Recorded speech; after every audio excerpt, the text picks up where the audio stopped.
Allah'ın yardımı ve milletimizin desteğiyle Cumhuriyet tarihinde yapılanın tamamını 5'e 10'a katlayan eser ve hizmetlere imza attık.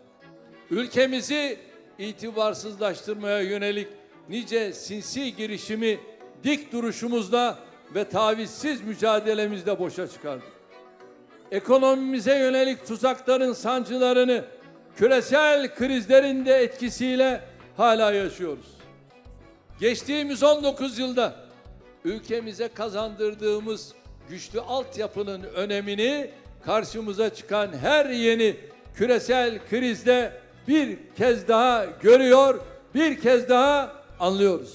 Yapısal dönüşümlerle iç ve dış şoklara karşı dayanıklı hale getirdiğimiz ekonomik yapımız sayesinde hala yatırım, üretim, ihracat ve istihdam hedefiyle yolumuza devam ediyoruz.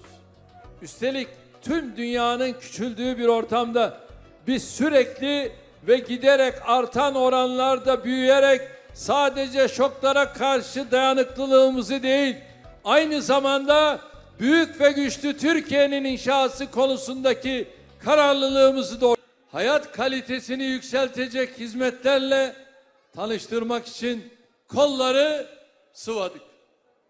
Ülkemizin dört bir yanında inşa etmeyi planladığımız millet bahçeleri projelerimizin önemli bir kısmını İstanbul'da hayata geçiriyoruz.